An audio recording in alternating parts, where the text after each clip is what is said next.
Local programming on KRWG Public Media made possible in part by viewers like you. Thank you. This is KRWG Public Media, TV, radio, online. News that matters. Now, across the Mesilla Valley and the borderland, the stories that shape our community. From the KRWG Broadcast Center at New Mexico State University, this is Newsmakers. Up front this week, watersheds play an important role in establishing healthy ecosystems and reducing erosion. In a forum dedicated to watershed planning, New Mexico water managers talked about the future of the El Paso Las Cruces watershed. In depth, here's Madison Staten. Over 1.5 million acres make up the El Paso Las Cruces watershed, extending from the Caballo Reservoir all the way through the Mexican border. Channeling both rainfall and snowpack, the watershed plays a pivotal role in distributing water throughout southern New Mexico. But as climate changes bring worsening drought conditions, New Mexico water managers are finding it harder to maintain the health of the watershed. Gary Esslinger, the manager of the Elephant Butte Irrigation District, stresses that continuing to improve stormwater recapturing efforts will help to recharge the aquifer and provide water for irrigation. It is our concern dealing with the profound droughts that are occurring now, the intensity of the droughts that started back in 2003 and we're still living in them. It has raised the awareness of EBID to begin to manage how we can foresee these events before they are destructive. And if we can get a handle on how we can at least begin to evacuate our irrigation water to receive stormwater, then it's to the benefit of the whole entire valley. Esslinger says the district utilizes approximately 40 weather stations to gauge the strength of storms and prepare for heavy rainfall. But he says the state needs to further invest in monitoring and metering efforts. We need to go to Santa Fe and explain to them that there is a benefit here when we have a monsoon event. It's just that we need to do more of this type of monitoring and metering to capture and reuse stormwater. Kevin Bixby, the executive director of the Southwest Environmental Center, says that one of the biggest indicators of a healthy watershed is the health of the Rio Grande itself. Bixby points to the diminishing variety of fish in the river as one concern. Of the approximately 20 species of fish originally found in the river, only about 8 remain. My vision for the watershed is that the river is recognized as a stakeholder in watershed health, and that we reimagine how to manage the river so that it not just functions to deliver agricultural water or, get rid of floodwater or runoff, but that it's restored to ecological health and it functions like it once did, albeit with on a much smaller scale with less water. A growing population and large monsoon events have put stress on watershed infrastructure. Doña Ana County Flood Commission Director John Gwynn says there are well over 130 dams within the county, many of which are already at their service life. Most of those dams were designed to handle sediment and stormwater for farmers' fields. And so as our population has grown, these dams are now above homes and above communities, and that creates a big issue in terms of how do we manage those. They don't meet any of the current design standards. Gwynn says finding ways to reduce stormwater is top of mind for the county, emphasizing a need to better channel the resource directly into the water systems that can help strengthen the aquifer. The Flood Commission in the past has been mainly worried about operating and maintaining the structures, but one of the things that we've recognized is that watersheds are going to play a key role in trying to make these old structures last, and then also to slow the sediment down so there's less sediment to remove. That also creates better recharge. New Mexico Secretary of Agriculture Jeff Whitty says measures need to be taken to improve the aging infrastructure now, rather than waiting for the problem to grow worse. These monsoon storms in the future are just going to keep growing. The floods will come, and in what shape or form they're going to be in, we don't know. But we have a good suspicion from what we've seen at the storm events we've had just this year at La Union and in the past at Hatch and other places. If we don't take that opportunity to fix those 100+ dams in this area, we're going to lose that. And then it's going to be re-engineering the entire park. The Elephant Butte Irrigation District's Gary Esslinger says educating legislators on the unique challenges and funding needs of the watershed is vital to protecting the resource for everyone. When I talk to our legislators, don't understand we're in the Chihuahuan Desert. Our watershed is completely different, and I think there's an educational opportunity to try to bring it to the awareness of our local legislators as well as our congressional delegation that, you can't put all the money into forest health. You've got to break some of that out for areas like ourselves. For KRWG Public Media, I'm Madison Staten. On the Healthwatch, the pandemic has made a healthcare staffing shortage even worse. But New Mexico universities are helping. Here's KRWG Public Media scholar Sarah Rodriguez. New Mexico has faced a healthcare professional shortage in the past few years. Dr. Alexa Doig, director of New Mexico State University's School of Nursing, says recruiting faculty for the local nursing program is crucial. Our ability to grow is really dependent on our ability to recruit qualified nurse faculty and to secure clinical placements in the hospitals and community-based health agencies. They're, in addition to having a nursing shortage regionally in the state and nationally, there's also a critical nursing faculty shortage on all these levels. So it makes recruiting faculty to NMSU and other nursing programs in the region very challenging. How bad is the nursing shortage? New Mexico hospitals currently have about 6,300 monthly job postings for registered nurses. There are many job opportunities and opportunities for training. Students in NMSU's School of Nursing are able to help short-staffed local healthcare professionals while receiving hands-on experience in clinical rotations. We appreciate that our healthcare partners are willing to have our nurse trainees in their healthcare settings. They work alongside nurses and other healthcare workers. And while they are there and being trained, I feel that I hear from our healthcare agencies that, the students they contribute, they provide patient care.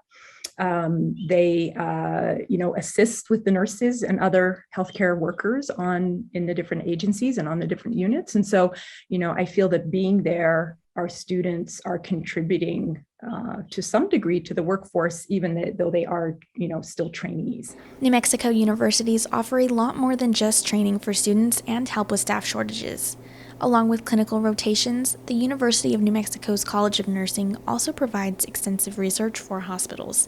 Dean Christine Casper says it's an important effort. We return our contributions by offering support for work that may be done at those hospitals, such as evidence-based practice support, research support. These are some of these areas of expertise that our faculty have that may not be available for the hospitals. Nursing shortages are most severe in the state's less populated counties. Dean Casper says UNM nursing students are required to work in rural clinical rotations. We make sure that all the students have essentially a mandatory rural rotation so that they're exposed to all these very great rurality of the state. We have them rotate with vulnerable populations and disadvantaged communities. So I think that whole package to make sure they're at the cutting edge, to make sure they're getting the best scientifically based education as possible. In 2020, NMSU's School of Nursing saw 80% of its graduates apply for registered nurse licensure in New Mexico, meaning that those graduates would most likely stay and work in New Mexico hospitals. Over the past 5 years, UNM's College of Nursing has seen 85% of its graduates stay in the state after graduation. Dean Casper credits this statistic to UNM's healthcare partners within the state. The intensity and specificity of healthcare is changing very fast.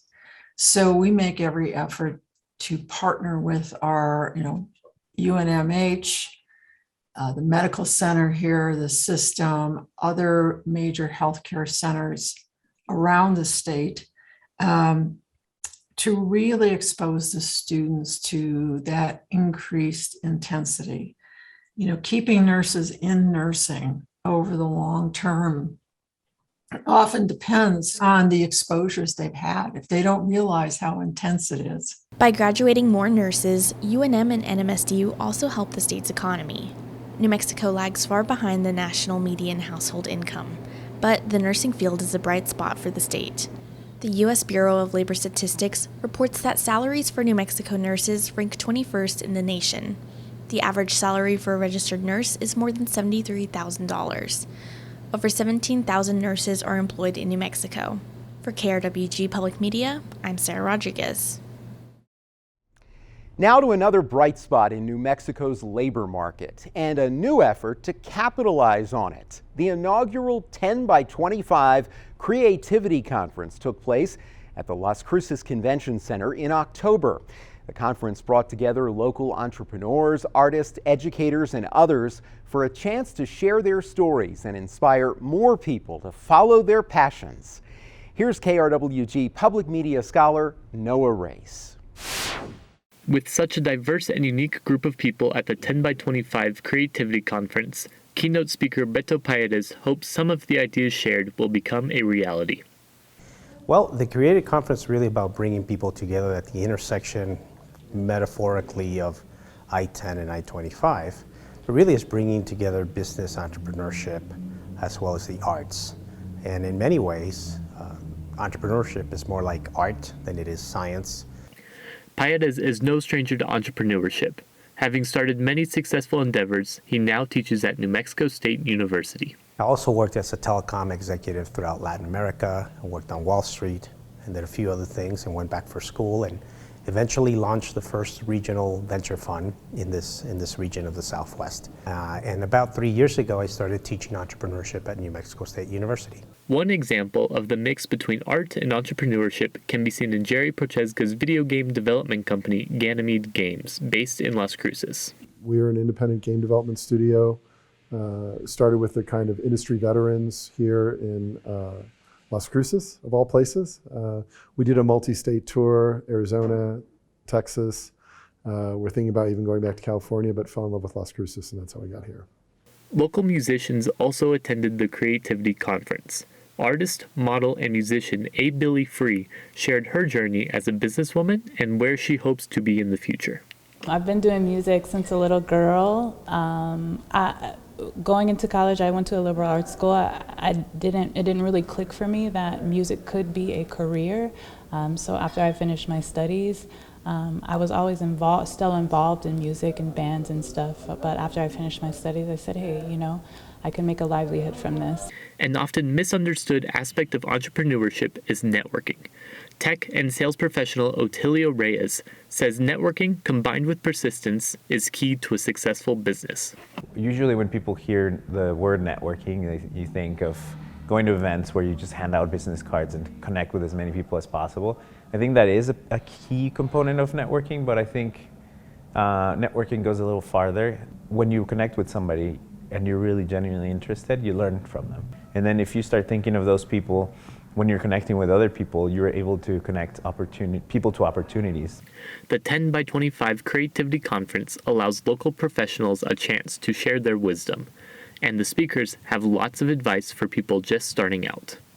In the random walk that is everybody's upbringing and life, looking at that randomness in retrospect, you find that every opportunity, every challenge, every setback is really a defining moment for you to make new decisions and find your path. That randomness really creates a tapestry of really beautiful things. Creativity is often one of those skills that seems in many ways like high risk, but a lot of the world's problems that we actually are encountering require creativity. I mean, a lot of the problems and a lot of the opportunities are things we've never done before. And the only way to really do something you haven't done before is through creativity. You don't have to have a lot of material things. You can use what you have and sort of build off of that. And for me, that is a lot more rewarding when you're not going out sort of breaking the bank.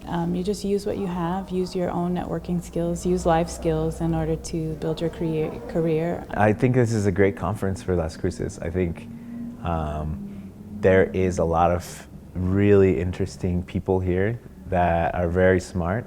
I think if we incentivize entrepreneurship and keep kind of bringing some of these type of conference into the region, we can kind of open Las Cruces up to some of the things that are available out there. The 10 by 25 Creativity Conference highlights the important connection between entrepreneurship and creativity.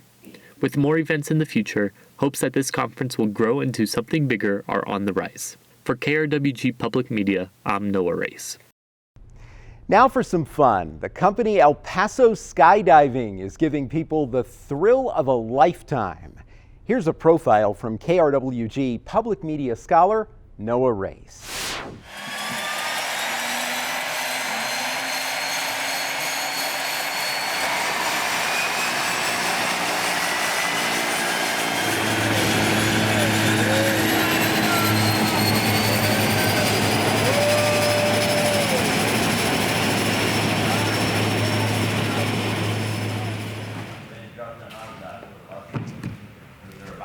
I was extremely afraid of heights. I took a job trying to wash windows in Austin, Texas. And the first day they tried to put me on after a month of training, they put me on some scaffolding on the side of a building. I couldn't do it. And so I left there, called my mom, and was pretty disappointed. I was in my early 20s.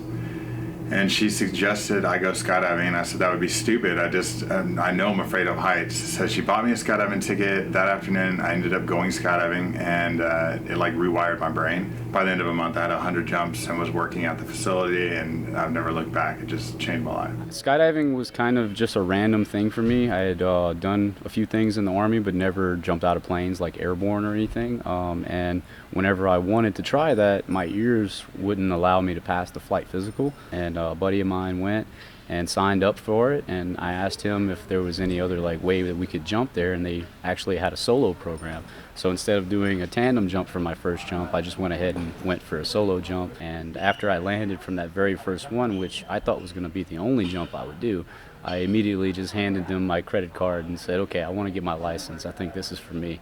It was 10 years ago, and I'm still here 6,500 jumps later. Just keep on going. So we've got a lot of people from Juarez. We have older people that this is something they want to do. Yesterday, I think you saw that lady had leukemia, so she's dealing with cancer. And she's been going to treatment, all the time, and this is something she wanted to get off her bucket list. So she came out and jumped.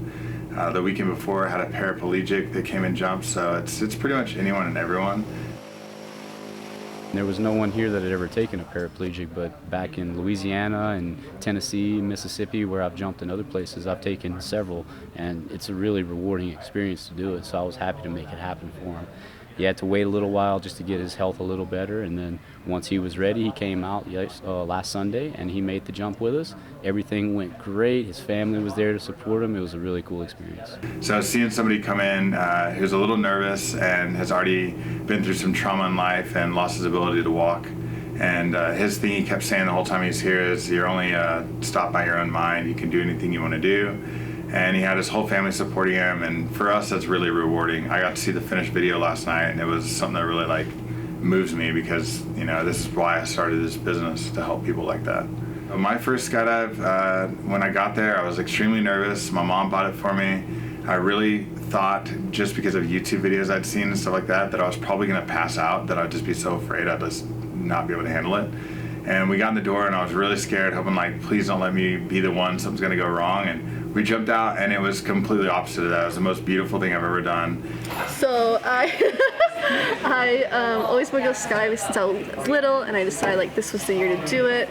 Since I graduated, it was a gift to myself. I didn't want to go by myself, so I told her, I was like, you should come with me.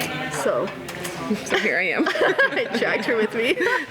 For a first-time jumper, when you show up for your jump with us, what you're going to do is get checked in, make sure that everything's good on paperwork. You fill out a couple forms, and you understand that you are going to be taking part in skydiving, which isn't completely safe.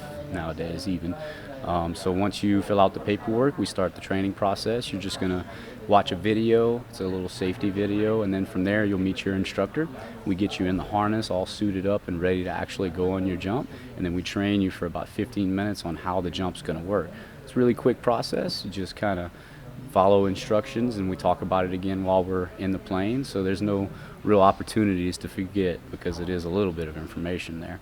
And then once you actually are trained up already, we might do a little video, ask you how you're feeling, why on earth would you want to jump out of a plane with a total stranger, and then we go to the plane and we actually start getting on our way up there.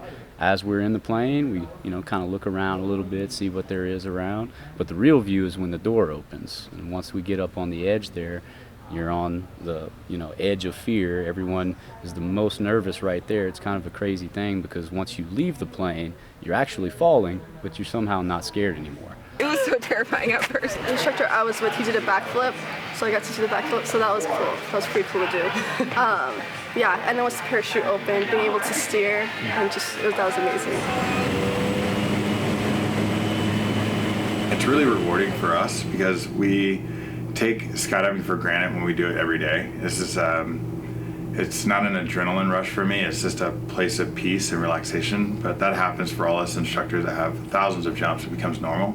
It's been a large part of my life for the better part of 9 years continuously. Even whenever I had a different job, I would come to the DZ every weekend, any extra time that I have. So this is something that I'm really passionate about, and I always encourage others to try it because I feel if there's a 10% chance that you're going to like it and this might be your new thing, then you should go for it.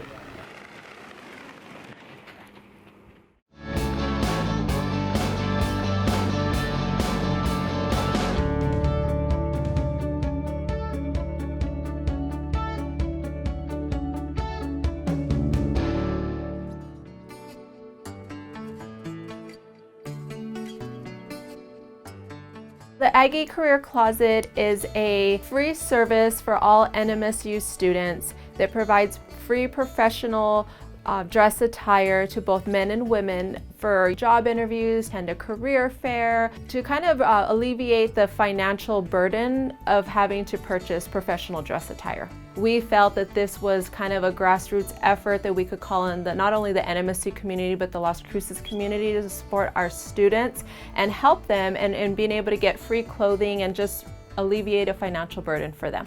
So when a student comes, they can take as much clothing that they need and they are not obligated to return it. So we do have students who do use it and they are very grateful and they will return the clothing to us, and we have other students that don't, and so that's why we just don't want to put the pressure on the student because we don't know their circumstances or what they may need for future events. So currently right now we are housed at 902 Gregg Street, and so this is where our career closet is located. However, we ask students to please contact myself, Marcy. You can contact me via email, salinasm@nmsu.edu, or you can call my office line at 575-646-1342 to set up an appointment.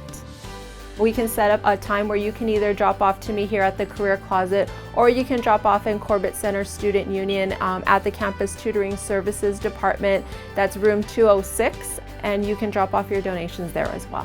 If you do have donations, any type of clothing, shoes, belts, ties, anything that can be used. We even have purses, hangers. We are in need of any type of size, ranging from the smallest size of size 0 in women's or in men's all the way to 2, 3XL. And so we are in need of men's suits or dress attire and ties, and so that's definitely in the men's section what we're in most need of. Also women's suits, whether they're pant or skirt suits, dress slacks, shoes, and dress tops. My number one takeaway from any student that comes to the Career Closet is just leaving with a sense of confidence and knowing that they were able to receive clothing that was donated, I guess in the hopes of giving back to the community, and hopes that we want you to feel confident enough to, when you go to your interview, a career fair, whatever, a presentation, a seminar, that you just have that confidence that you are looking good, that you're feeling good, and that you are a representation of NMSU.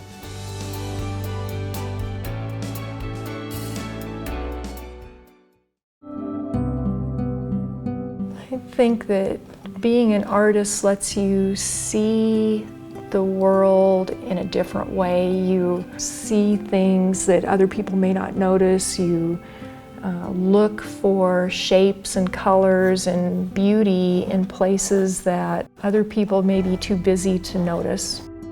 Being an artist is great for is sharing that with other people, to say, stop a second, stop in your busy life and look at how beautiful this is.